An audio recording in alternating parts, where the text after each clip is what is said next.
you got somebody. I've been in this predicament. Don't trip, creep discreet. That's just what we dealing with. Come through, corner after two, just to put it down on you. You made me wanna replay all of the things that you and me went through. You made me wanna come through, corner after two, just to put it down on you. You made me wanna replay all of the things that you and me went through.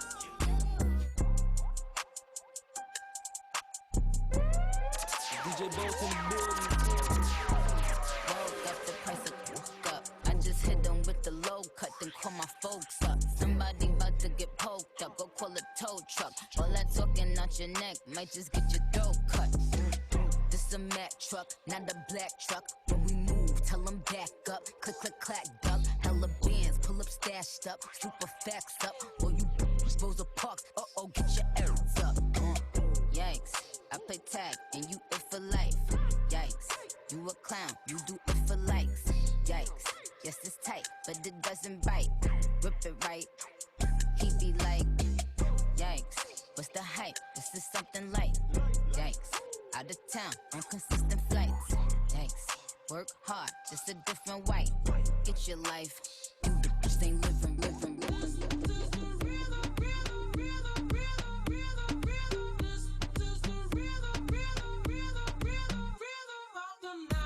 Rompemos, todavía volvemos. Tú sabes cómo lo hacemos, baby. Baby, tonight's like fuego. We bout to spend a dinero. We party to the extremo, baby. Toda la noche rompemos, al otro día volvemos. Tú sabes cómo lo hacemos, baby. Baby, tonight's like fuego. We bout to spend a dinero. We party to the extremo, extremo, extremo, extremo, extremo. Ritmo.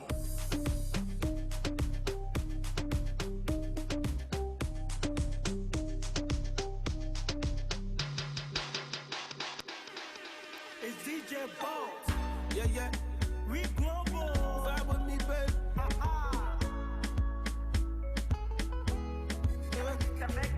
Cookie day for beef, you know they like to party.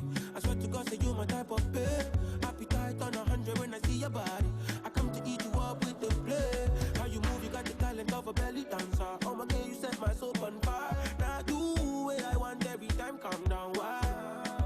Nothing where them go tell me, baby say go change my mind for you. You give me vibes and you amuse me. I love everything you do. It must be the way you whine. I plead guilty for love, your honor. She blow away my mind and captivate with her persona.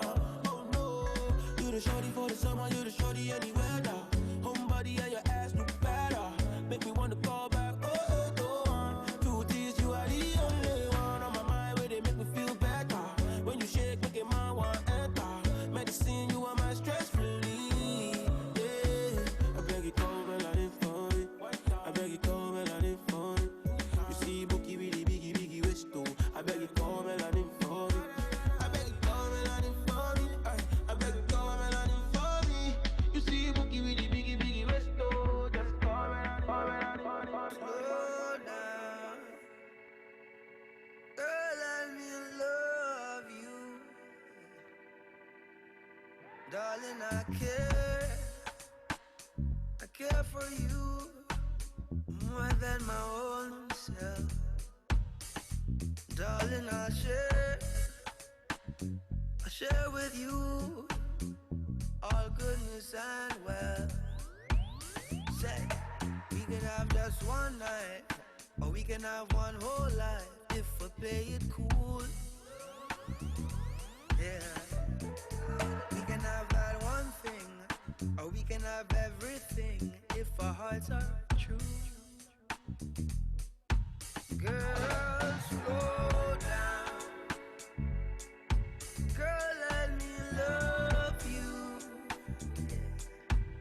Darling, slow down. Let me get to know. Baby, I've been fantasizing, just looking in your eyes. You know I'm looking for more. And you're what I've been praying for. This kind of love don't come around like this. I'm not Chit-chat. Yeah, you know me. I'm in the dorm. I'm doing good. I'm glad you're doing good. love it when we think the same thing. I love the way we move. The way we move. Yeah. We can have every night. Yeah. We can have every day. Ooh, I want you to. I need you. Slow down. Let me love you. Slow down. Let me get to know you. Made that clap, she don't need no applause. High fashion, like Goya, G-Wagon, or the Rover. I put some ice on you cause you got a cold heart. I know I gotta keep my shorty on go. Drop that to the floor, yeah. Whoa. You ain't gotta deal with none of these no more. If we hop in the Benz, is that okay? Is it okay if I call you my pride of babe? I ain't no player, I just got a lot of babe. But let me tell you, I like you a lot, babe. I wanna start at the top and the bottom, babe. Know you want the shoe with the red at the bottom, babe. You know I like when you right at the top, babe. She wants your name and D-Yo-Yo. I'm only doing cash out, don't need promo. I pull up to the high rise, I'm in the 4-4. Inside Coco. If I got a feeling, I keep it inside my heart. And I keep a pedicure cause I don't do facade. You can see my diamonds even when I'm in the dark. And since you got it, it make you go and do anything you want. Shawty made that clap, she don't need no applause. High fashion, like Goya, G-Wagon, or the Rover. I put some ice on you cause you got a cold heart. I know I gotta keep my shawty on go. Drop that to the floor, yeah. Whoa. You ain't gotta deal with none of these no more.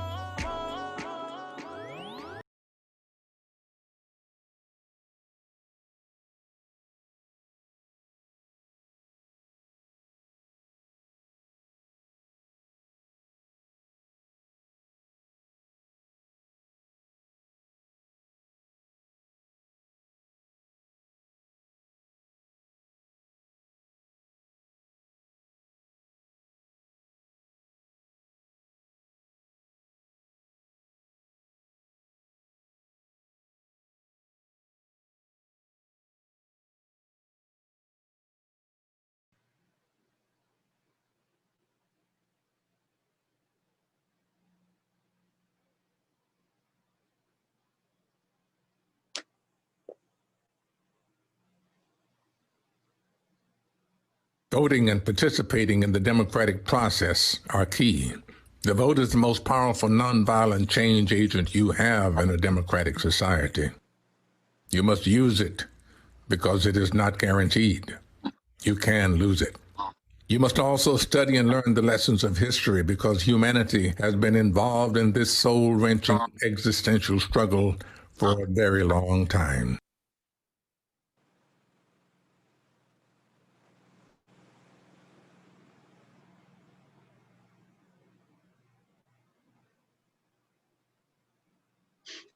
Good evening and welcome to our youth conversation series. Today's conversation will be around voting, how to get young people to vote and everything young people should know before they vote. My name is Brianna Harrell. I am a student at Russ College and an intern for the Chicago Urban League. I am a senior majoring in mass communications, print journalism. I will be your moderator for today, for which we hope will be an engaging discussion with my peers. Before we get started with our conversation, I'd like to introduce Alderman Dowell, who is the Alderman of the 3rd Ward.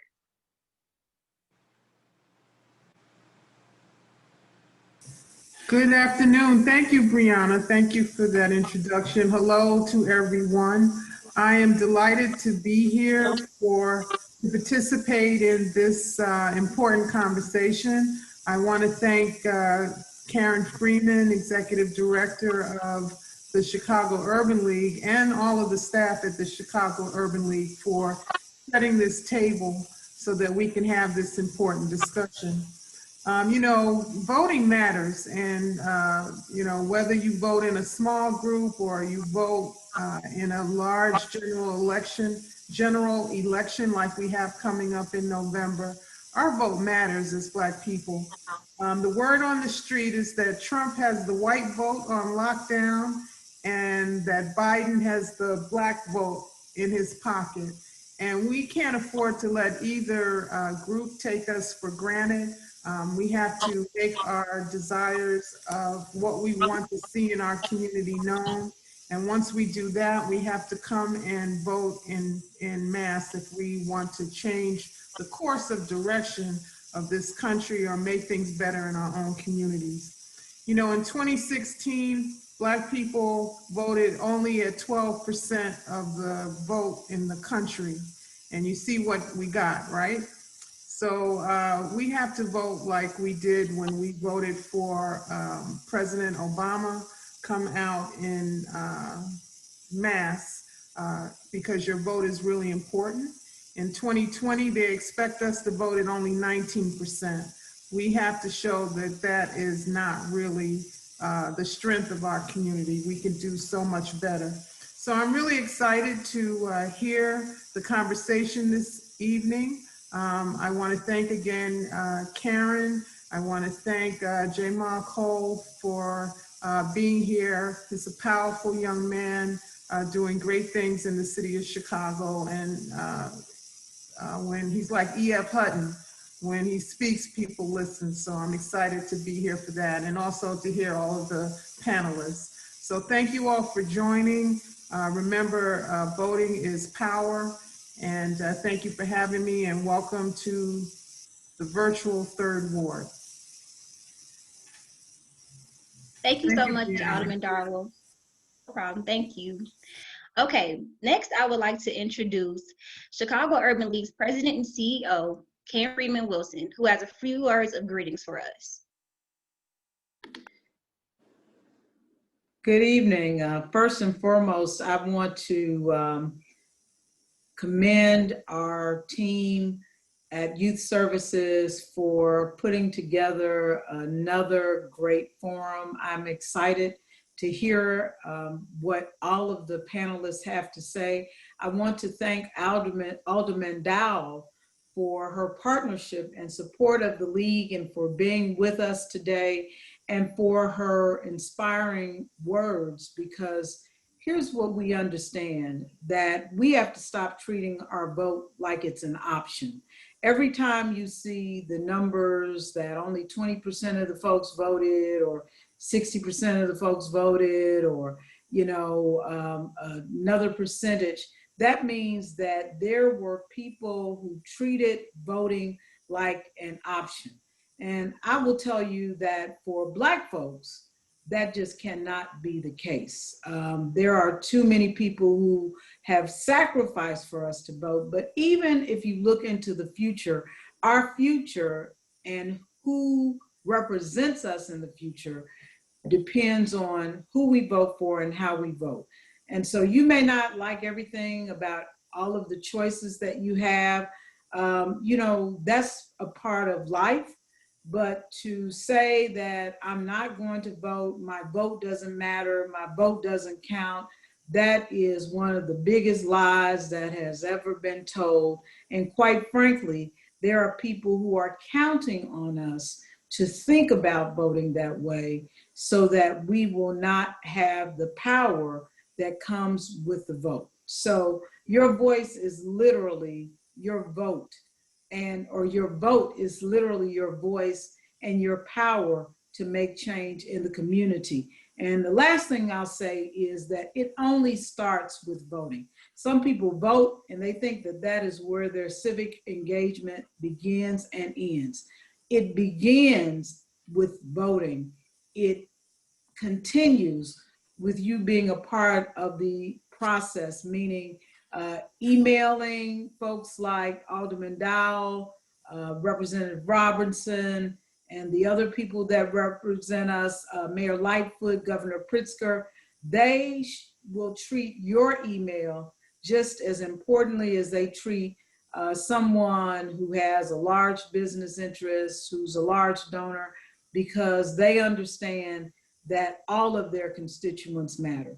And so get engaged, be involved, quite frankly, we're counting on you not for the future, but for the present. And the great news is that you have led us you have led us with such great vision during this time. Many of you who have been active, Alderman Dow talked about Jahaml Cole earlier. He is certainly a tremendous leader, young leader in our community. So we want to keep lifting up our young leaders. Besides, I'm ready to retire at some point, not now, but some point soon. And we're counting on you to carry the torch and carry the mantle. Thank you, and I'm looking forward to it. Thank you so much. Okay, next, I'd like to introduce our keynote speaker, Jahaml Cole. As the founder and CEO of the city's fastest growing social impact organization, My Block, My Hood, My City, Jahaml is the creator of an exposure-based education program for teens and a network of volunteer initiatives that serve Chicago communities year-round. We are so pleased to have Jahaml speak with us today about the importance of civic engagement. Without further delay, welcome Mr. Jahaml Cole. Thank you, Jahaml. I applied for one college. I was, of course, first. So I applied to Howard because that's Puffy Cones went to school first. Right? And like my friends, we didn't match with what the university offered. I wanted to be like Puff Daddy. I wanted to have a record label like him. So I applied to Howard. Look, I would apply to Howard. But I paid. Growing up, I didn't know food. Jahaml, you're having problems with your audio. My audio? You can't hear me? The first. Can you hear me? Better? That's better. That's better. Okay, cool. I think I feel like I got a associate's degree in Zoom nowadays, but no, hopefully this is better. But check it out. So I was saying that I applied to Howard University, and I paid $75 for this application. And I was so broke growing up, I didn't know a food stamp wasn't real money until I tried to put one in a pop machine, like straight up, and it broke. And everybody laughed at me, and that just made me want to steal. But I just remember that, and I paid $75 for this application and never heard anything back from Howard. Can you believe it? All year I was waiting for this letter, never heard nothing back. So about 1 month before high school graduation, I went to my guidance counselor, and I told her, I said, hey, I want to, I applied to Howard and I never heard anything back.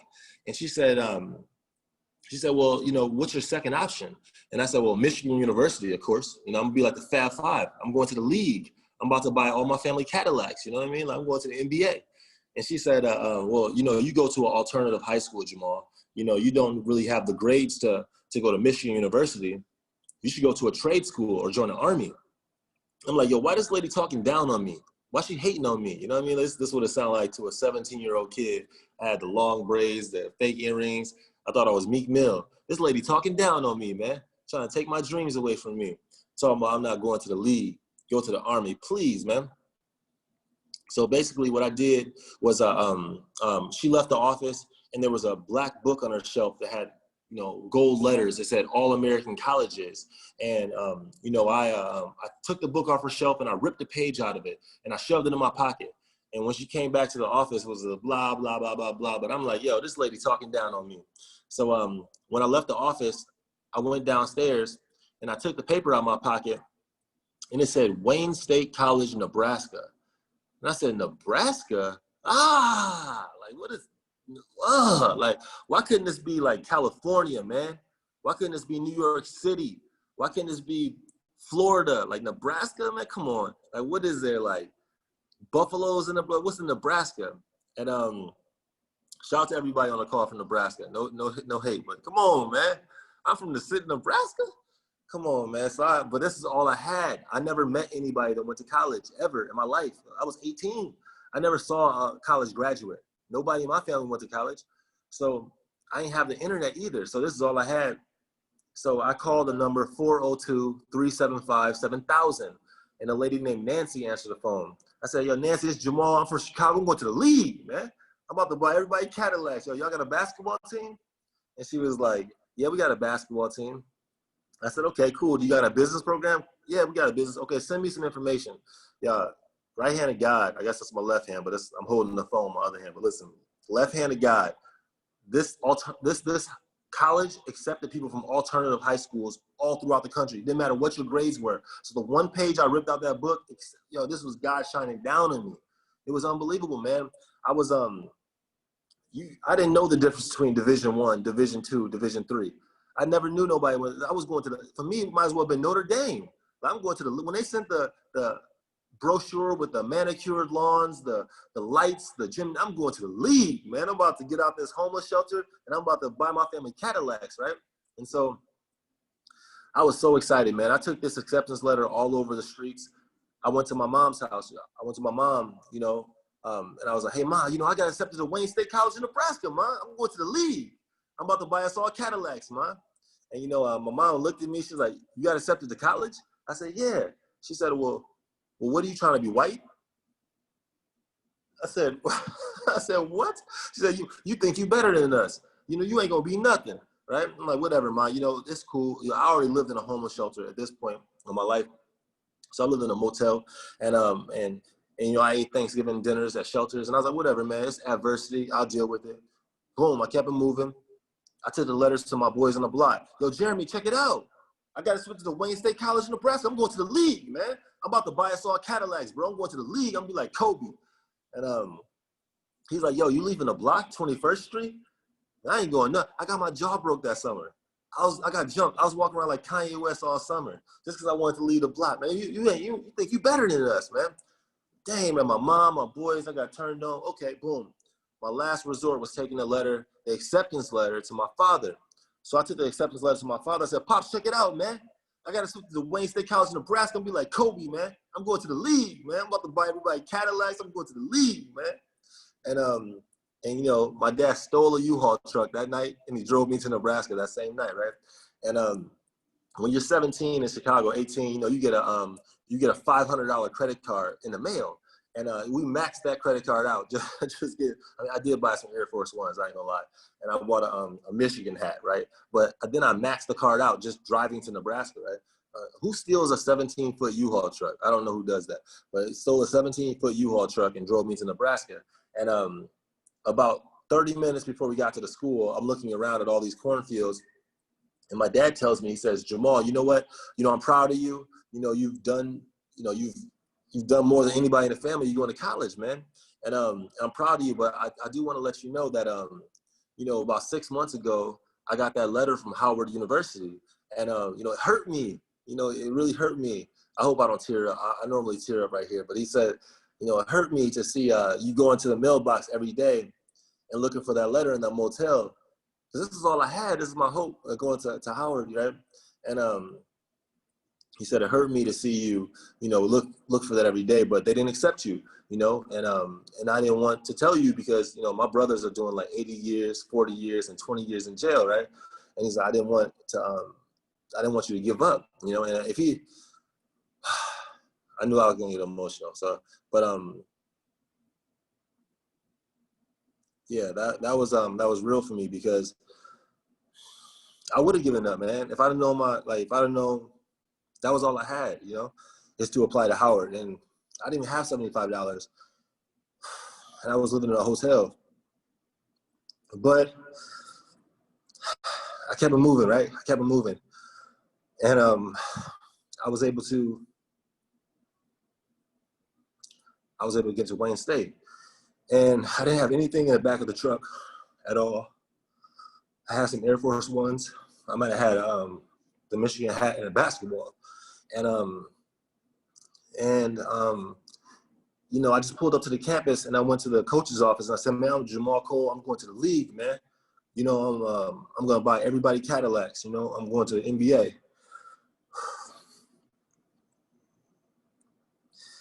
And everybody was like, they were like 7 feet tall. They were from England. They were from all over the world. And they was laughing at me like, yo, like, you just don't walk into the office and say you're going to go to the league. You got to get recruited, right? And I never met anybody who went to college, right, ever.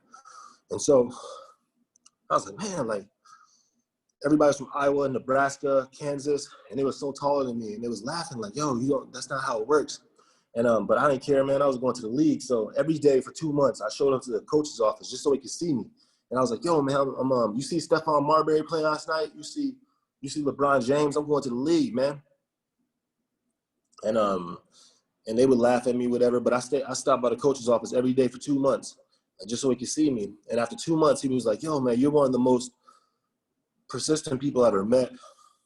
You know, I'm gonna give you a tryout.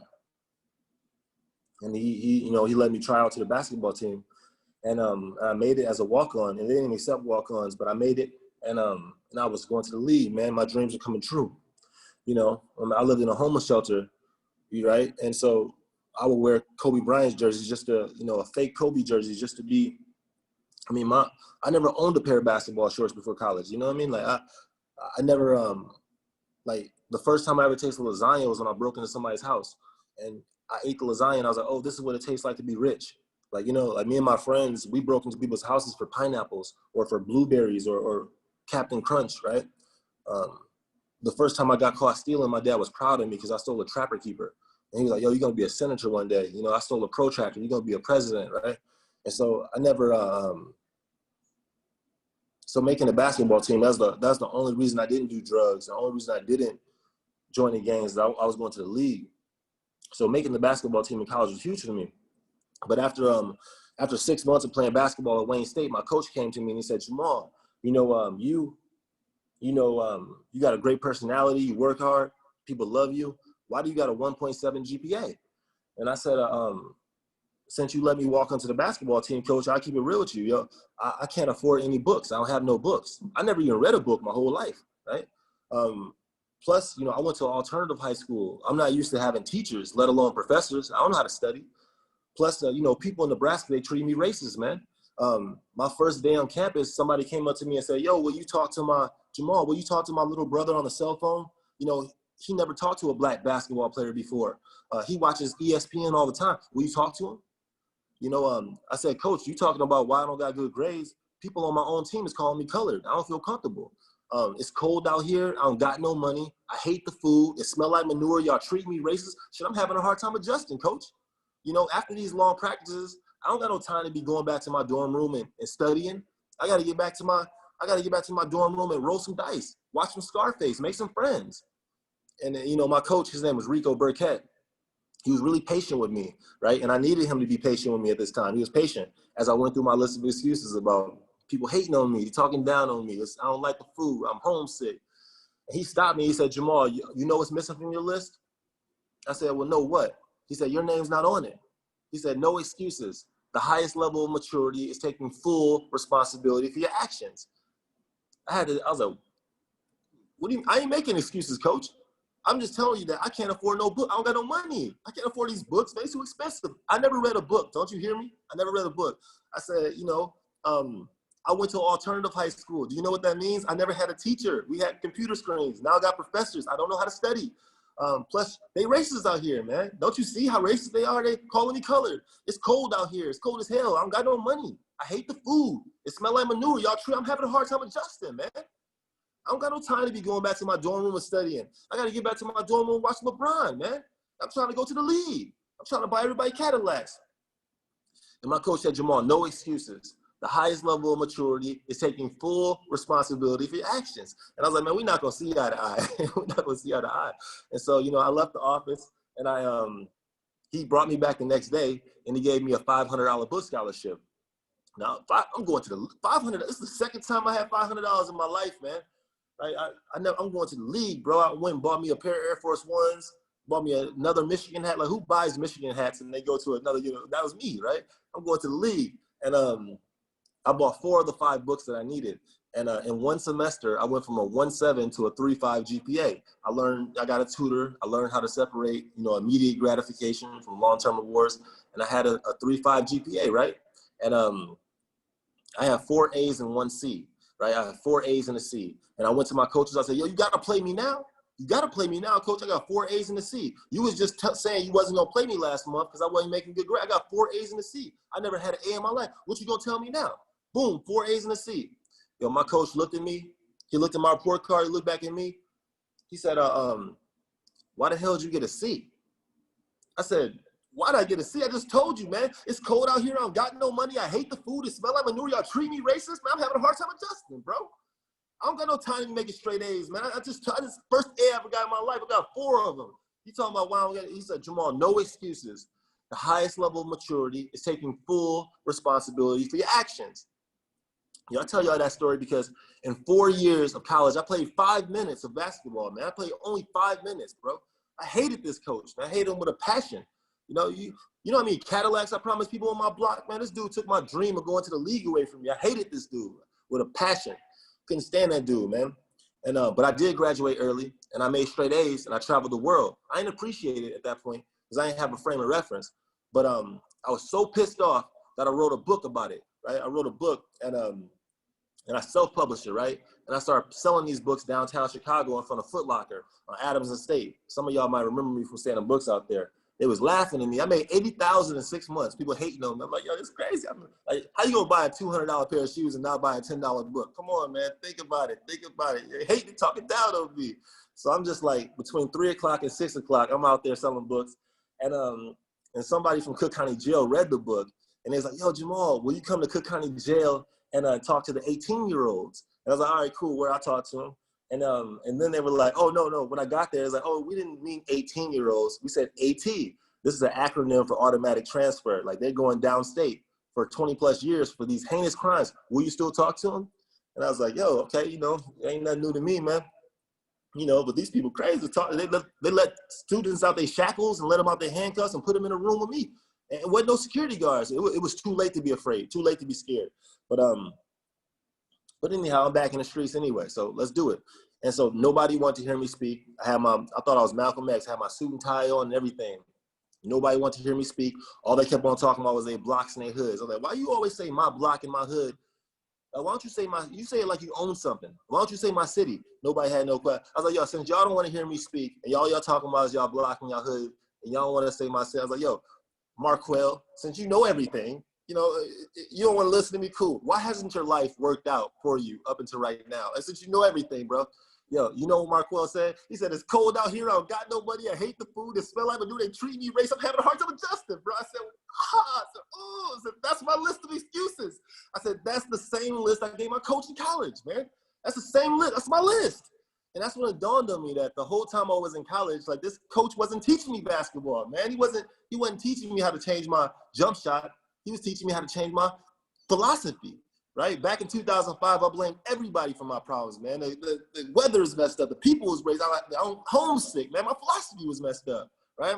And yo, I'm sharing this story with y'all because in Chicago right now, you go to somebody, you say, hey, why's your block looking like this, man? You know what they say? Oh, man, the alderman's messed up, the people's messed up, the senators messed up, the schools is messed up, the economy, man, their philosophy is messed up, man. Their philosophy is messed up. Look, instead of blaming stuff on other people, you can change. Listen, I'm going to give you my whole community organizer philosophy. It took me 10 years to develop it. I'm going to give it to you in 15 words. If you understand these 15 words, you can be a leader in your neighborhood tomorrow, man. You understand these 15 words, you can be a leader at your job next month, bro. You understand these 15 words, and you want to be an elected official, you can take office 6 months from now, man. This is all there is to community organizing. This is it, right? This is it. I'm going to give you the whole game, right? This is going to save you thousands of hours of reading books about social justice, that nebulous umbrella term that they just attach. What does that mean, right? It's going to save you thousands of hours of going to conferences and reading books on community. I'm going to give you the whole game, man. Y'all ready? All right. These 15 going to save you thousands and thousands of hours. I'm going to give it to you. Give you a game. I want you to ask yourself these 15 words. What's something simple I can do that'll have a positive impact on my block? What's something simple I can do that'll have a positive impact on my block? Look, you don't have to have no master's degree to make a difference out here. You don't have to be a politician to make a difference or have a law degree to listen. You just have to have that passion, man. You have to stop trying to impress people. Just express on them, like express, because people feel that, man. If you do what you love to do, you organically start to build relationships that help you be successful. That's the key. Most people don't want to jump. You do what you love to do. You organically start to build relationships that help you become successful. And the way you do that, man, is do more than expected to make a positive investment in your future. You have to do more than expected to make a positive investment. Now, what does that mean? When we sell hoodies and t-shirts, like our hoodies are all embroidered. When people get it, ooh, it's a little bit more than I expected. That's what makes the haters come. That's what makes you get the shares, man. You got to do more than expected, and that's the positive investment. In my block, my hood, my city, all we do is simple things. Like most nonprofits have programs. We agile. Like we pivot like Jordan in the finals, man. We keep our ear to the streets. What's happening out there? And let's go. Let's take care of people no matter what. If it's a snowstorm, we shovel snow for seniors. If it's a heat wave, we deliver fans, deliver waters to seniors. In COVID-19, we had thousands of seniors reach out, right? And we had 1,000 youth that needed work, right? We connected the youth to the seniors and had them make wellness calls and do contact tracing and connect them to primary healthcare physicians and ship water, food, hand sanitizer, PPEs. It's all that stuff. It's called youth. You can't get no more simple than that, man. I live in Chatham, and my community was destroyed because of the looting. They turned us into a food desert, right? So we was already struggling because of COVID. Now you got to go 20 minutes away to get a pharmacy or 15 minutes away to get eggs. We started a small business relief fund, and we raised $1 million in one day for businesses that needed help with glass repair, graffiti removal, painting, simple stuff, man. So what's something simple you can do? If you work in IT, can you create a website for a nonprofit? If you're a lawyer, can you do an expungement clinic in the hood? Can you grab a broom and a dustpan? What's something simple? Hey, if you start with the simple things, that's how you develop the muscle it takes to take on bigger challenges. But my name is Jahaml Cole. I run an organization called My Block, My Hood, My City. I hope all of y'all can look at our website, formyblock.org, and figure out how you can volunteer and how you can participate more. I love y'all. Shout out to the Urban League, Jimmy. Number love, man. Peace. All right, thank you so much, Jamal. That was very powerful. Okay, now we move into our discussion and question and answer period. I will ask all of our panelists to introduce themselves first, and then we will move into our discussion.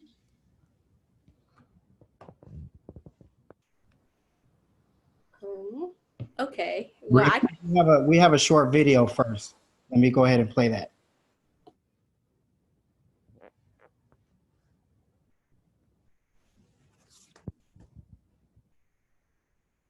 And they let her get voted in, cause they ain't know who to vote against. Imagine life on the other side. Roads better, schools better, everybody get their license back. Grocery store food better, custody of your kids back. Homeless people get new shelters. If we gon' fix the US, we gotta start with them 2 letters. Me and you, somebody told us that the government wanna keep us broke. But the only reason why those people in the government is cause we ain't vote. And I ain't talking about the president, I'm talking about the ones we ain't know. See, they was gonna try to keep it low, but it's gonna hurt them when they see the polls.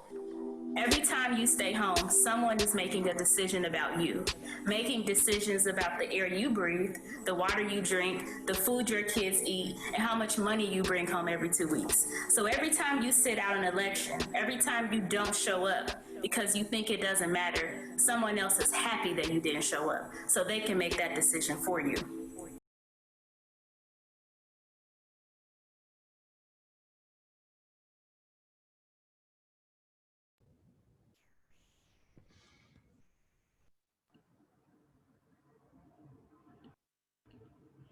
You're muted, Jimmy. I'm gonna pass it back to you, Brianna. Go ahead. Okay, now we will have our panelists introduce themselves, and then we will move into our question and answer period. Okay, I can start. Hello, everyone. My name is Dana M. Wilson. I am a student, a freshman, classified sophomore at North Carolina A&T State University in Greensboro, North Carolina. I am majoring in atmospheric sciences and meteorology, and I am a student. Well, yeah, I am a student in the college readiness programs and other youth programs at the Chicago Urban League, and I will soon to be a North Carolina Urban League student. Hi, everybody. I am Melanie Jones, and I am 18 years old and a college freshman at the Real HU Howard University. And I got involved with Chicago Urban League as a scholarship recipient this year.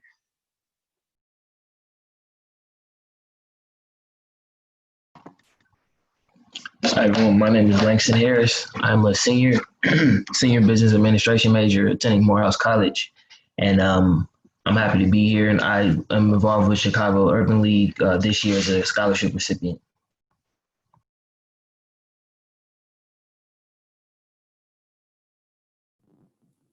Good afternoon, everyone. My name is Marcus Walker. I serve as a project ready coordinator for the Indianapolis Urban League. I am a long project ready program and was part of the initial trip to China class in 2013. So it's a really honor to be here.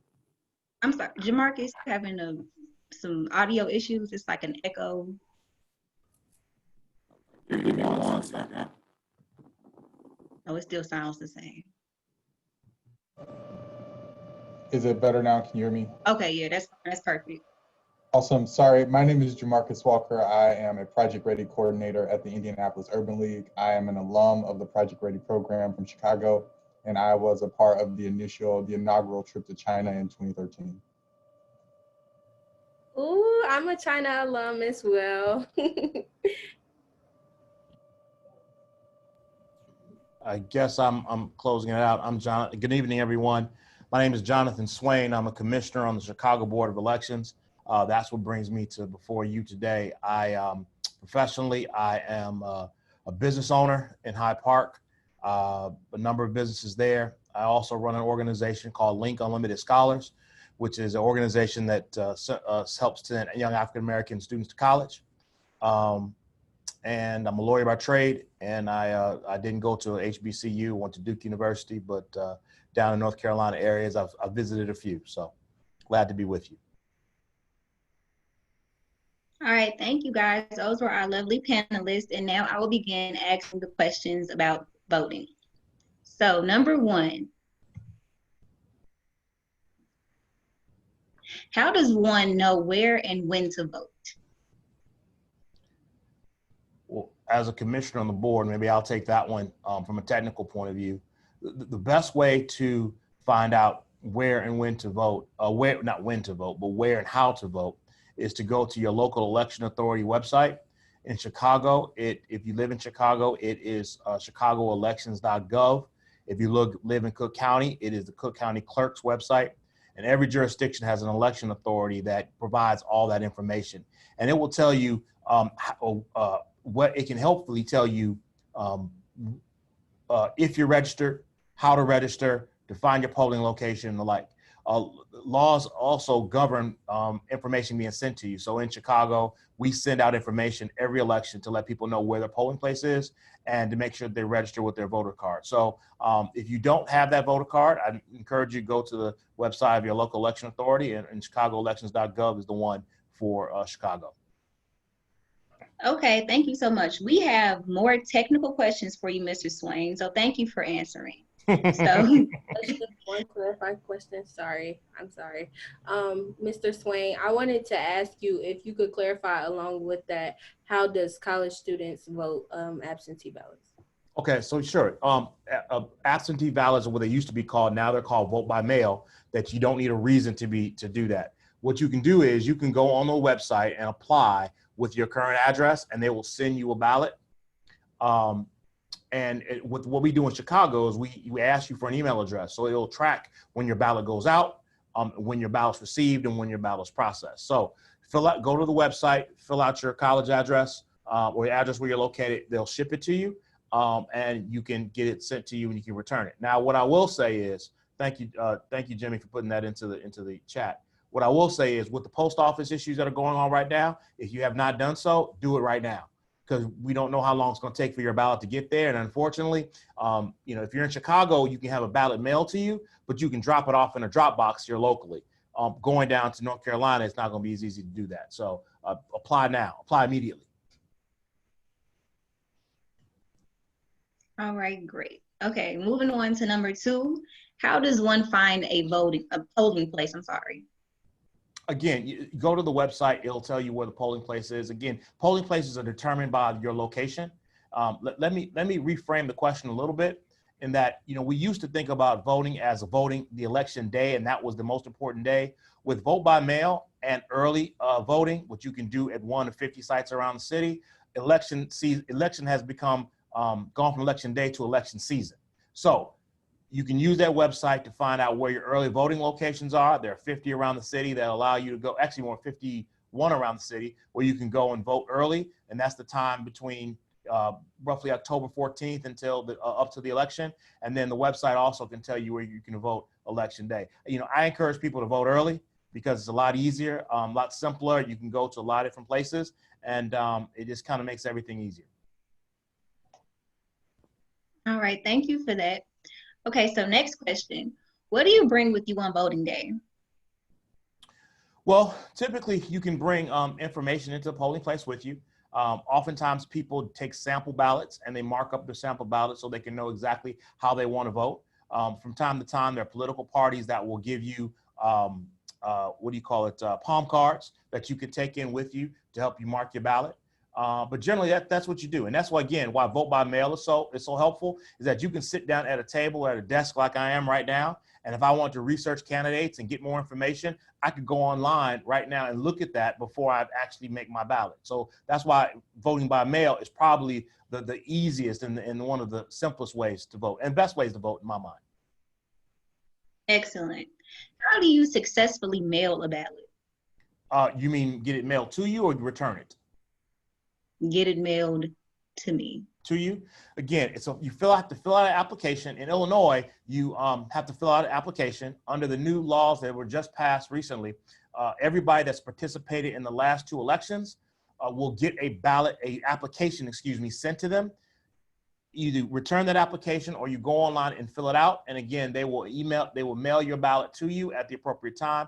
I think we're starting to mail ballots on the 24th of September. So they'll start coming out very, very soon. And to answer the flip side, the postage is already paid on the ballots, so you can drop it in the mailbox. It has to be postmarked by election day in Illinois, postmarked by election day, and arrive 14 days before 14 days after the election. Or in this particular case, we'll have drop boxes all around the city at some libraries, early voting locations. You can just drop it off in a drop box and be taken care of that way. Excellent. Okay, and how do you go about returning it? I'm sorry, I should have said both. Okay, so returning it, again, you can drop it in a vote by, and this is brand new, having a drop box around the city. You can go and just drop it in a drop box, or again, you can return it by mail. The key element here is it must be postmarked by election day and received 14 days after. So one of the reasons we added the drop boxes is because of the challenges with the post office right now. We wanted to make sure that people who actually turn their ballots in by election day actually got it into the board by 14 days after, because there might have been some challenges. I will say this too. The deadline for vote by mail applications is October 29th. I'd encourage you, if you're interested in voting by mail, do it now, because what we cannot do is we cannot hand deliver your ballot. So we do have to trust the post office to make sure your ballot gets to you. So please make sure you do so now. Okay. It looks like we have a question in the chat. Is it true someone can drop your ballot off for you in the mail? Yes, that is true. Someone can assist you, especially we hear that conversation with a lot of seniors that might be a bit more immobile and can't get to the post office and the like. Yes, there can. There's an affidavit that has to be filled out on the envelope that allows you to do that. But yes, you can be assisted to have that dropped off. That was a great question. Excellent. Thank you for that. Okay. Next question, where can we study candidates and issues? Is that for me or for anyone? That's for anyone. Okay. I'll let somebody else answer that. I'll take a stab at that, Brianna.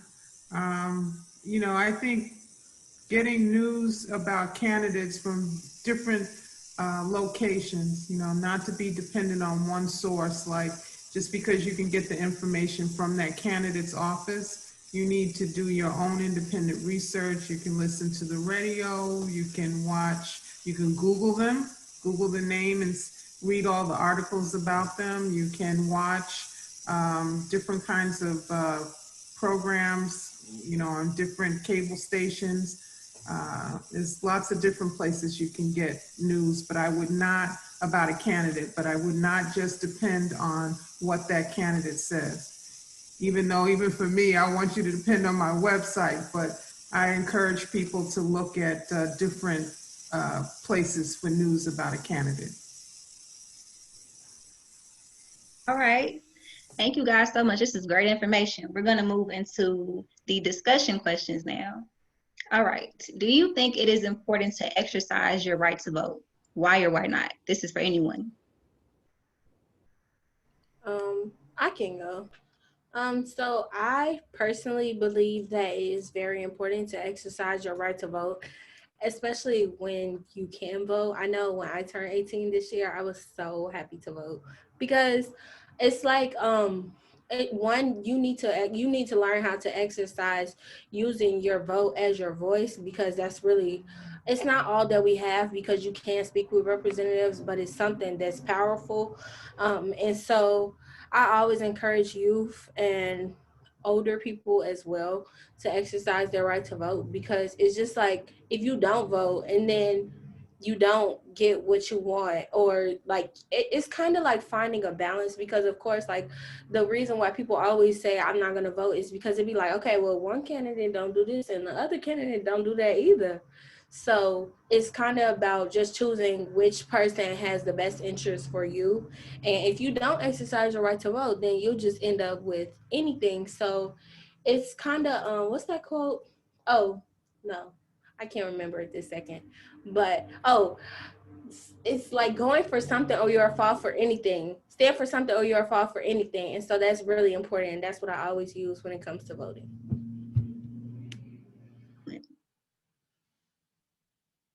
Also, the league will also be launching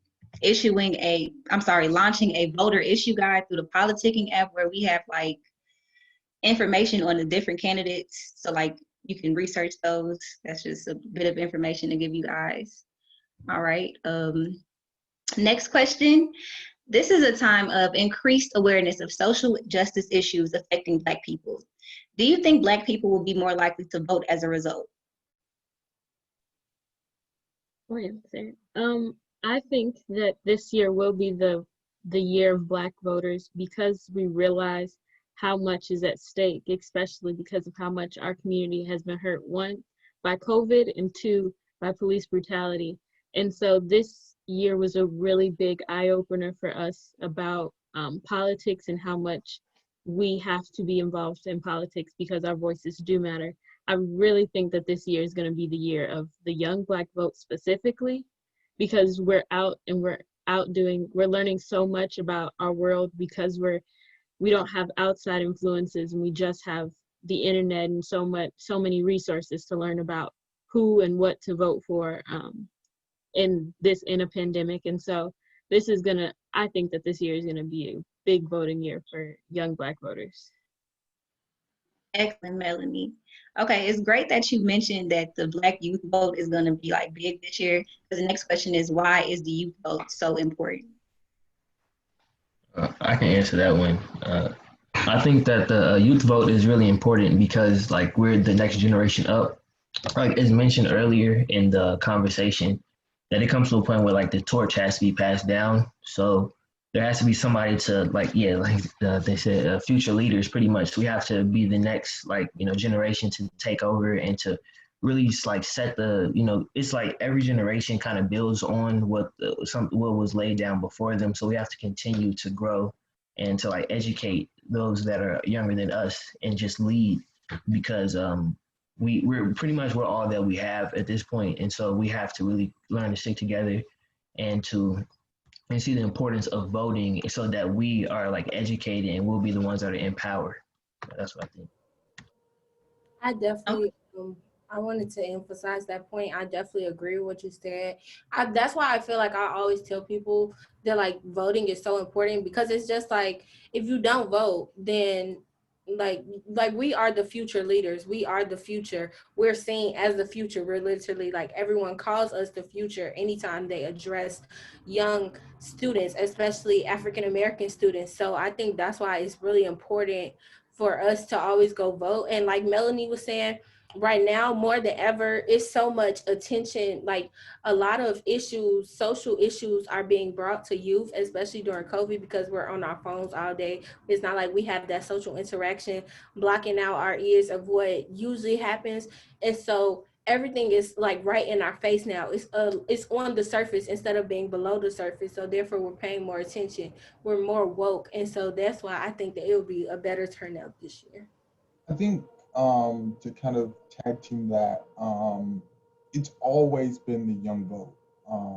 We look at history, it's always been younger people who often at the helm of things. You think about the civil rights movement, you think about anything Jim Crow, there was always young people at the part of it. And we often the world kind of makes voting or younger votes or black vote seem like it's something that's been around very long. But I'm thinking when my grandmother was born in 1927, like when she turned 18, she could not vote. And so it's part of that to say that we have a voice, and not only we have a voice, but we have a platform to use it. We're poised now in this season to use it. For many of us, we weren't able to vote when President Obama was running for office. But when many of us turned 18 in 2016, we didn't have the information, or we felt that it wasn't important because we didn't know the candidates or there wasn't the conversation. But now in this season, I think it's kind of vital that the young voice is out more. And so I think we have to just use our platform over time to get there. And so I think that's a best way to put it, is to say that it's our time, you have the space to do it, and you kind of have the people to do it now. Also, I was gonna say just another thing to add is like another way that people are becoming more like they're kind of paying more attention is that candidates are starting to use more, like they're learning tactics that are going to attract young voters. I did learn that, like that definitely happened with Lori Lightfoot during COVID. Like she used like TikTok and she used social media, which is something that youth really pay attention to, that we're on all day. She used those tactics to get people like to pay attention to what her message is, what her platform is. And so many of those candidates are starting to do that, and that's really starting to attract our attention more. Plus using those ads, the ads that pop up on the social media that we're using. So it's just like you already see what they stand for. So that's one thing that I did notice, is that they're becoming more prominent, more available, and more like, I don't want to say more modern, but definitely influential. Yeah, and I noticed that they're doing that so much because like since 2016, and I read this on We Are the Vote, there have been 15 million young Americans who have turned 18 since the 2016 election. And so that means that 15 new young voters are here to vote in this next election, and these people and these candidates have to look at that audience and cater to us, and they want to because they realize how much we will be influential in this election. Let me just add one little point, because I think all this stuff is absolutely great, and the data backs a lot of this stuff up. Let me add two things to it. One, I'd say that the people that elected officials pay attention to are those that show up consistently. And so as you all are thinking about all of this voting in this election, because typically presidential elections have the highest turnout because there's more people talking about it than anybody else, and you got a lot of big issues, and clearly there's a lot of big divide for this election. But it's important to make sure that gets carried through to every election, because if you think about it, why do people pay attention to seniors? And elected officials I've worked for elected officials, they always paid attention to seniors. Why? Because they always showed up, and you had to pay attention to those that always showed up. So it's important to do it for this election as it is for the next election in 22 and the next election in 23, because you see a significant drop off between this election and those two elections. So I'd encourage you to as you're talking about and growing in it, make sure that it's part of it. What people respond to is the consistency as much as anything else.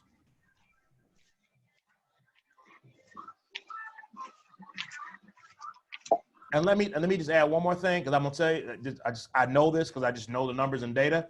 So during the midterm election that just happened in 16, people were surprised about how much people turned out and said, "Oh wow, it was great that people turned out." I'm sorry, no, was it 16?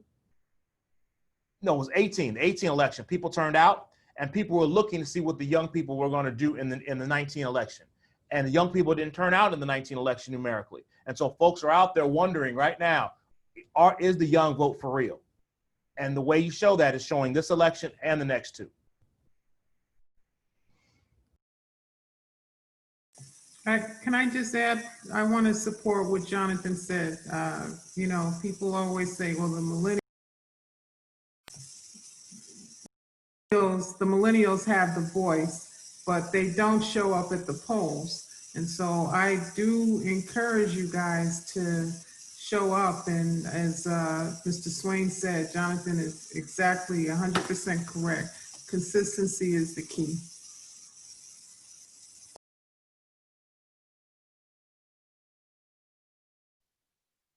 All right, wonderful. That was a beautiful discussion, you guys. Does anybody else have anything they want to add before I move on to the next question? All right, so next question. This is for the students. Why do you feel your vote will not count? I don't think, or I'll say, I don't think our vote, I don't think my personal vote is not going to count. But when I hear that from like other youth, when they say like, you know, my vote is not going to count, that's the reason that they're not going to vote. I think it's because like it's a disconnect between like education, I think, in the first place, because not only do like a lot of youth not know their value of their vote, but also like of themselves, like as Black people sometimes, because I feel like they're in like the public education system, it does a lot to kind of like downplay our power and like in our influence as Black people in the first place. So if that's our main like area of education and where we're supposed to get like, you know, our developmental education and all the things that we need to be successful through our life, then that disconnect right there just ruins like everything else like going forward if we don't have that support in the household, because like it truly does take a village for different people to like be influential and to help like nurture that type of knowledge that you need. So when I hear people say that, you know, their vote doesn't count, they don't know the knowledge that, you know, they only look at the presidential, like, you know, the presidential election. They don't look at like who's running their communities, like the aldermen and, you know, all the congressmen and things like that, because those are the people that are really making the decisions for you. And those votes really do count because they're, you know, that's literally right in your own community. So when I hear that, I just think that there's like a lack of knowledge that, you know, is present. I'm so glad you said that, because I kind of like feel the same way, and I kind of see it as the same way. A lot of times when I hear people say that their vote doesn't count, they always, most of the time, they're regarding the presidential election. And sometimes I do too, because like, look how powerful the electoral college is. Like everybody says that. They be like, okay, I'm not voting for a president because first of all, the electoral college is just going to choose the president anyway. So I think that's a lot of times what the mindset of I'm not going to vote and my vote doesn't matter comes from. But I try to always tell people, like you said, that make sure you look at your community, because it's not just about the president. Like the president is going to run the whole U.S., but also think about look how the president just left all this responsibility of COVID up to governors. Like those are the people that's controlling your community. So therefore, that's why you have to study those politicians as well and make sure that you know their platform. So I really think that mindset really just comes from the presidential election. But I always try to influence people, like you said, that you have to pay attention to everything else, which is your community level politicians too.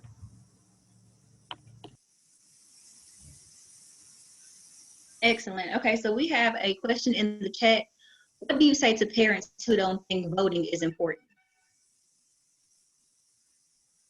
I think that as like a young person and with parents who may say that they don't believe in voting, is that you just have to take the initiative and say, well, my parents may not believe or support in voting, but because of the resources that we have, like the internet and our phones and social media, you can do the research yourself and make sure that if this is something that you're interested in, and voting is something that you're interested in and you want to do, but you don't feel comfortable enough to ask your parents about it, you can do your own research. And there are so many resources out there to help you as a young person to make sure that you use your ability to vote.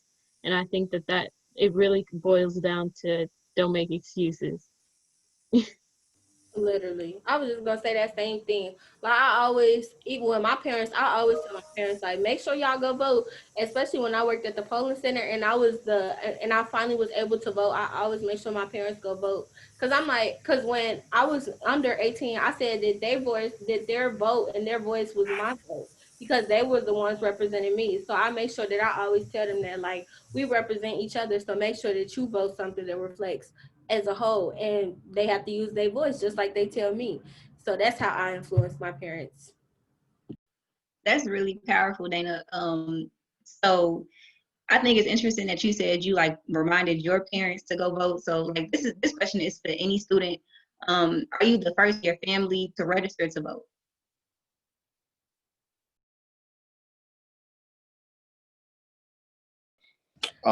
No, I'm 17, but my mom, my dad, and my grandma and a few other my family members voted. And when my brother, when he turned 18, they got him voting, and they've always told me to vote because living in Chicago and understanding some of the problems that we know that need to be fixed, that could be helped by voting and also understanding everything that's going on. So. I remember on my 18th birthday, my mom immediately was like, here, log in, here's this. You're gonna register to vote. It's because you just turned 18 today and this is your own present. And literally I had to do it that day. She was standing over my shoulder, sitting there. Yep, perfect. Information, right. Registered to vote, great. And then she framed my registered voter's card. It's actually in the front room. I go get it. Yeah, so voting is big. She has, for my family, it's just really big because we really do want to make sure that we are involved in our community. And my mom is just extra, so voting is important for us. Same with me. I'm not the first voter in my family, like I stated before. I always tell, like, I make sure my brother, so me and my brother, both of us are college students, and I always made sure, even before I could vote, that my brother would do his ballot at school because I always made sure that he voted.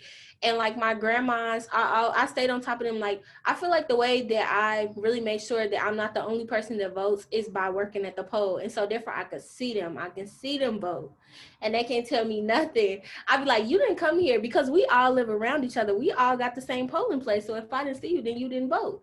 So that's how I make sure. And it's just, I don't know. I don't think that my family has ever really exercised not voting. And I want to make sure that they stay doing that. That's excellent. Okay, so next question. How can we better educate our youth on voting? Like more education on the different parties and platforms, stuff like that. I'm sorry. I feel like I'm talking a lot. But I was going to say one thing. I just want to highlight that one thing I really appreciate is CPS as a school district. And I'm pretty sure other school districts did is include civics, which is a class into the education. That was really important for me because last school year when I was a senior, a lot of us, we turned 18 because we're seniors, and then we didn't know that much about candidates, but my teacher made sure that he included it in the learning. So every day we learned about a different candidate and he talked about it with us. We had open discussions, and I feel like that's really important, and it's something good that CPS did because they incorporate that all through, like I learned that they incorporate that through all of the history classes, that they make sure they include about voting. So that was one way.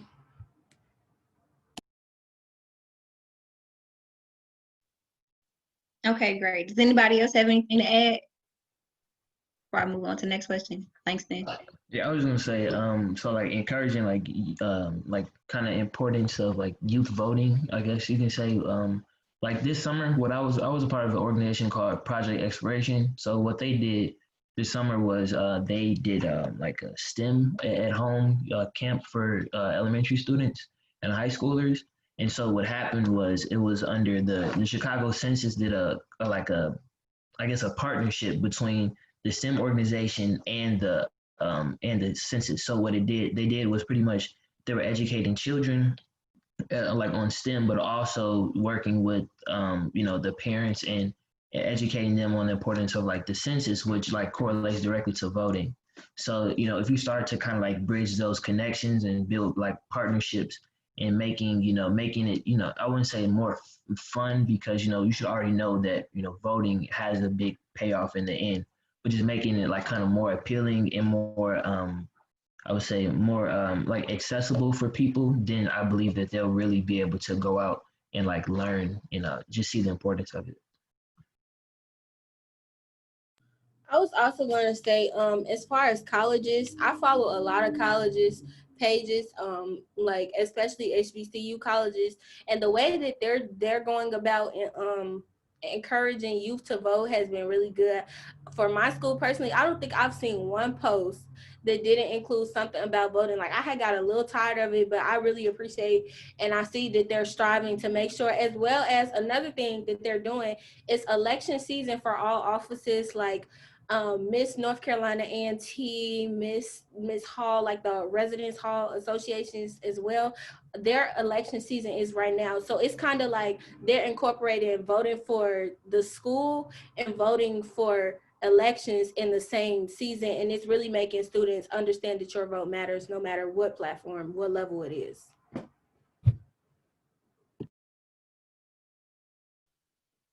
Okay, excellent. So next question, how do we hold these elected officials accountable? This is for anybody.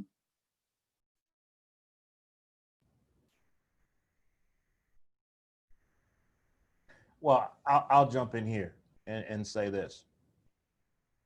The way you hold an elected official accountable is by having conversations like this and making sure that the percentage of turnout within the African American community, that is the amount of people that are turning out as a percentage of total registered voters, stays high. The great thing about our democracy is that it's not forever. You have 2-year terms, you have 4-year terms, and ultimately in the Senate, you have 6-year terms. So that means there's only a period of time before they have to come back and get a level set on whether they did a good job or not. And so the way elected officials respond to voters is seeing who shows up. And you can see it around the city. I mean, if you look at, the one thing I'm fortunate enough to do is be able to look at cut and slice numbers about voting any way I want to slice them. And what you can see and what you get a sense of is communities that show up on a regular basis. And it doesn't matter they have to vote for a particular person. That's not the real issue. The fact is, we know that in this precinct, we know that 85% of the people show up all the time. That holds folks accountable and that causes them to respond. Very different when folks are showing up at 15%. And you can see variations like that all across African-American communities. So I think ultimately it's not a question of holding, a particular alderman accountable or a particular elected official accountable. You hold the system accountable by increasing turnout across the board. I mean, democracy is a participatory democracy. If you don't participate, it doesn't work. And I would like to add on to that. I agree 100% with what Jonathan has just said.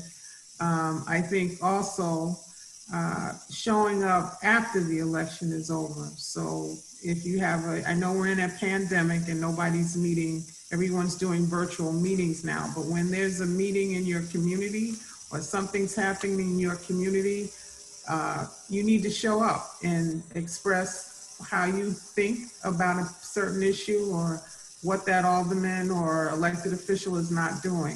It's a difference to me when I walk into a room and there are 800 people sitting there about an issue than when I walk in a room and there's 5, right? So it's a consistency, not just in voting, but also in participating in the community at every level. All right, yes, ma'am. Thank you, guys. So we do have a question in the chat from Asharia. How do you sign up to vote when your home address is different from your current school address?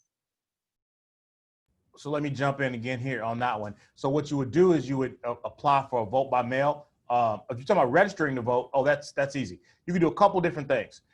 You can register at your home address, and you can do it online. If you're in Chicago or Cook County, you can go and okay, you're already registered. Okay, so then what you do is you go to the Chicago Board of Elections website or Cook County Clerk website, and you apply for a vote by mail ballot, and then they'll mail it to you, and then you can turn around and mail it back. Just it's that simple.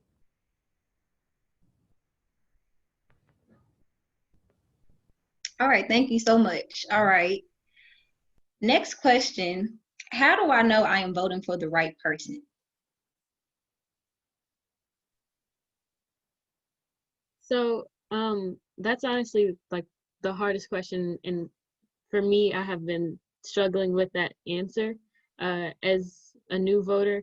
But I think that you know you're voting for the right person when their views, when you have done the research, one, you feel confident in the research that you've found, and you feel confident in their platforms and how they have their history of being an elected official is really important.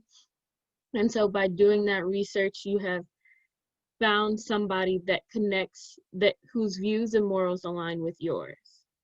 And if most of them don't, then you have to really, really find it within yourself to look in, well, which party's views and morals align with mine most. And then that way you can feel confident in who you're voting for. Use their resources, because as a candidate, they also have websites, and they also have party platforms where they make sure that their views are for their constituents to learn more about them. I want to piggyback off that. Hopefully my audio is acting better now. I think she said something really important, and I think it's about their history as a politician, and also it's about what else is coming along with their position. When you think about the presidential election, we're not only voting for someone who's going to govern the country for 4 years. We're voting for someone who will be appointing Supreme Court justices, who will be kind of setting a trend for the next 20 years of the country. And so you have to make sure that you are doing that research for people who, like, just to think about it, because 20 years from now, if you have children in the near future, they'll be voting, or if you already have children, they'll be voting. So you have to be making, you have to be looking at candidates not for what they're saying in this moment, because we know that many politicians will say what they think people want to hear, or they'll stand for something that will get them a vote. And so you have to kind of do that internal search to make sure you're not just following someone because they sound good, because everything that sounds good isn't good. Right. I just want to emphasize that part as well. Like, when it goes to like what people are saying, what politicians are saying, I think that it's very important to highlight also what does your rationale say, because sometimes they say very wide and broad ideas, and it's like, is that like, can that happen? Like, will that happen? I know one thing is that for me, because I'm a student, Kamala Harris, she recently came out with this proposal about forgiving student debt for HBCU students that receive under, I think it was $100,000 their first, like when they graduate. And I will think about that a lot, because for me, I'm a student, so therefore I need to pay attention to things that align with what's going on in my life right now, what will be happening in the next 4 years. And so I try to think about that. Like, I agree with that, and I love that idea, but will that really happen? Is that possible? And so always going with my rationale when it comes to candidates is really important. If I can, I'd like to respond to a question in chat that relates to this, which is Scott says, what if neither person is someone you want to vote for? And unfortunately, that's a reality that we hear a lot of times, that from people saying that the people that we're voting for, we don't like either one of them, and it becomes the lesser of two evils. I've heard that more often in my lifetime than I haven't. The interesting thing about voting is that, yes, it's about you personally, but it's also about your collective community. So yes, you could choose to stay home and that makes it okay for you personally, but the fact that you didn't show up is gonna have an impact on the larger community. And so, you know, my feeling is always show up. You know, I've told people that it would be better for you to show up and just not vote in that particular election than not show up at all. So at least that your ballot is being counted to say that you showed up, so people know that this community shows up. Okay, I mean, I can tell you how numbers move. And when you go back, when I started in politics 20 years ago, where the votes come from is very different than where the votes come from today. And so part of the reason is in the reaction to that is the function of people showing up. Our community doesn't show up as much as it used to. So I think it's important that we recognize that our showing up has more to do than just with us. It has to do with everybody that we are connected to. Excellent. I would just like to acknowledge the comment that our CEO made, Ms. Karen Freeman Wilson. She said it's important to make the distinction between a politician and a public servant. So I think that's really important to know. Next question, how do I know my vote will matter? This is for anyone. You will know that your vote will matter as long as you cast it. I always say that. Your vote will matter as long as you cast it. If you don't vote, then your vote is automatically, it's almost like you miss 100% of the shots you don't take. You miss the chance to have a voice if you don't vote. Like, that's how you know it will matter.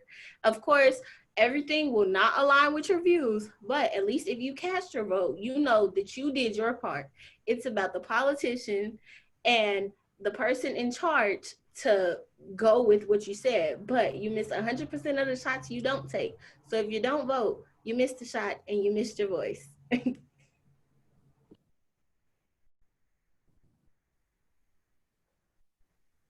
All right, thank you so much, Dana. Does anybody else want to add? Does anybody else have any questions before we move on? All right. Okay, so now I'd like to introduce Mr. Kareem Butler, who is the Director of Evaluation and Learning with the Chicago Urban League, who will talk about the 2020 census. Thank you, Brianna. I really appreciate that introduction. Hi, everyone. I want to quickly, tie in the importance of the census. I know that we're having a conversation about voting right now, and I want to keep us on topic. I don't want to detract from that. But what I do want to say is the census is live right now, and a lot of folks often overlook it, right? It comes around every 10 years.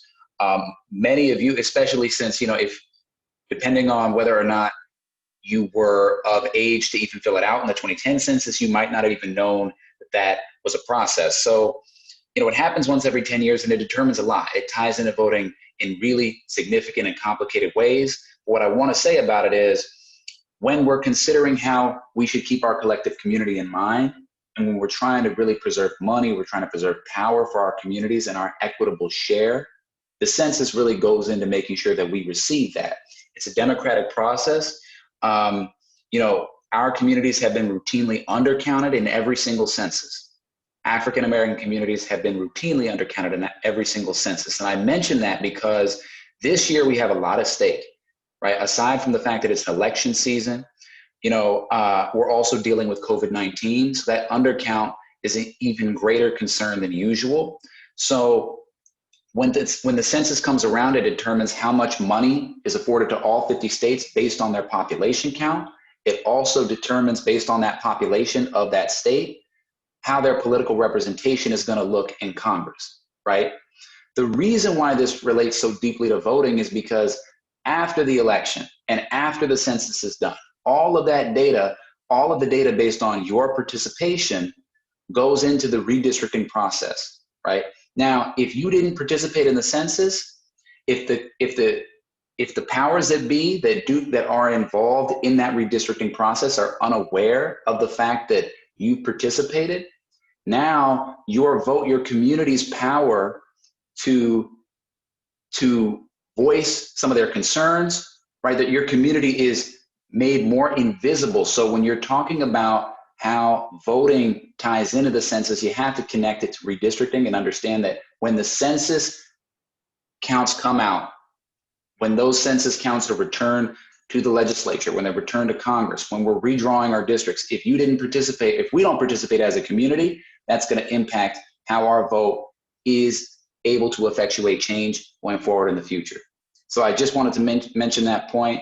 I really appreciate all the conversation that people are having right now about voting, but the census is live. You have until September 30th to complete it at this point. So please, if you have a chance, it takes at most usually around 10 minutes, and that's if you have a full household. So for most people, it'll take around 2 to 3. So go to my2020census.gov to complete it, or call 1-844-330-2020. All right, thank you so much, Kareem. That was very informative. Thank you. Okay, now if we have any other announcements, please do so now.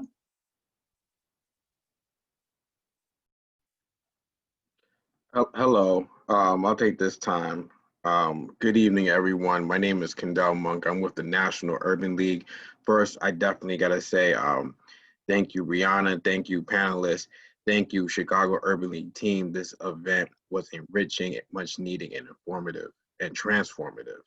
I heard a lot of discussion around, how can we feel empowered in our communities. The National Urban League is running a larger campaign, Reclaim Your Vote.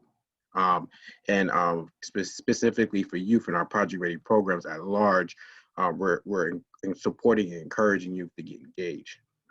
We have 3 pieces to the campaign: educate. Much like this session, we have a couple of other sessions and virtual events. The next is activate. So tomorrow we're holding an event at 4 p.m. Eastern time, an info session, but young people can get involved by creating a 30-second PSA video around getting out the vote. And then you can submit that video to us, and then we'll stream all of the videos we collect over a 30-day period between October 2nd and November 2nd, the day before the election day. And we hope that the videos that we stream and the videos that we'll share with everyone at large can be reshared on your own networks, so that the people in your network and the people in your community can see and hear the message. The caveat to that is that by submitting a video, you automatically put yourself in a contest if you choose to participate in the contest. And the contest is deemed that all the videos will be judged, and the top 3 videos will be aired in a national campaign on television as a part of a larger Get Out the Vote message. And if you're 17 and under and your video is amongst the top 10, you'll receive a full scholarship to a virtual summer program around video production next year. So, good opportunity, good cause, and hope that many young people get engaged and get involved with their community. So the information will be available at your local urban league. I'm sure Jimmy and Shakira will send that to everyone on this call today. And my information is on there if you want to get in touch with me about how to participate or how to get involved. Thank you, everyone. Have a good rest of your evening and keep pushing forward. Thank you. Thank you so much. That was our National Urban League person. Okay, so before we leave, we have an extension of the clip that we saw earlier. We have one final clip from that video.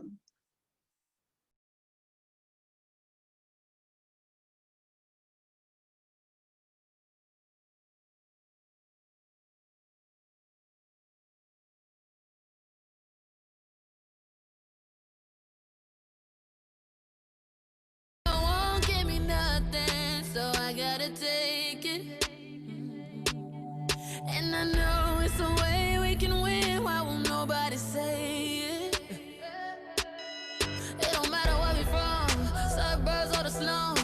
They don't wanna see us winning, they'd rather keep us down. Could have a war, but we don't know how. Don't let them tell you that your vote don't count.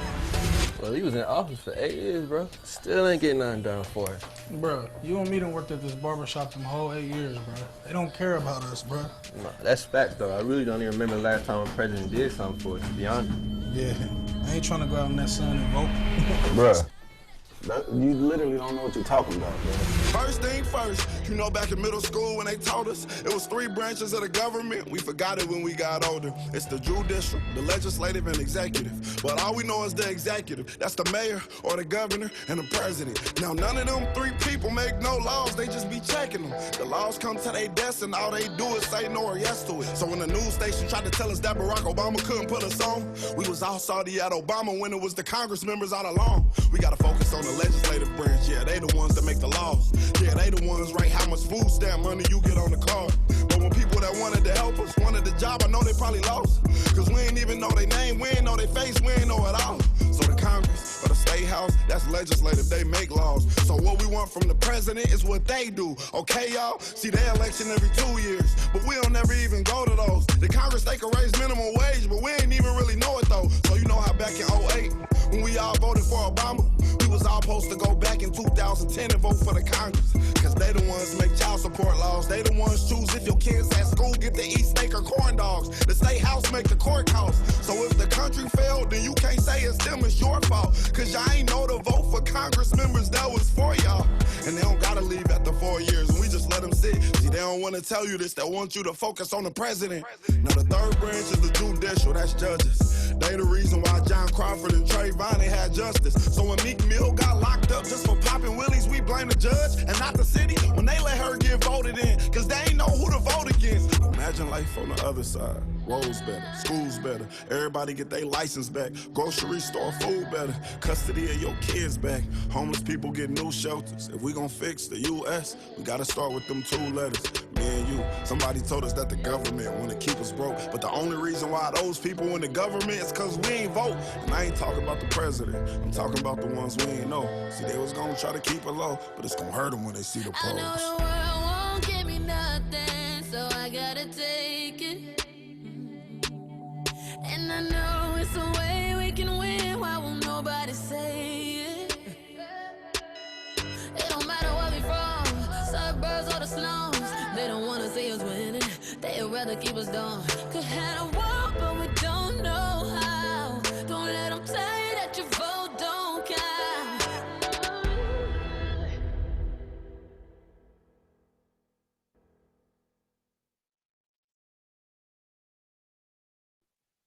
All right, thank you so much, Jimmy, for that very powerful music video, very entertaining. All right, so I'd like to thank our panelists today for participating. I'd also like to thank my peers, our young people for participating, and finally, all of the staff and supporters of the Chicago Urban League. This concludes our conversation for today. Please stay connected with Chicago Urban League through our website, ChiUL.org. That's ChiUL.org. Facebook and Instagram for more information on programs, services, and upcoming youth conversations. Thank you and good night.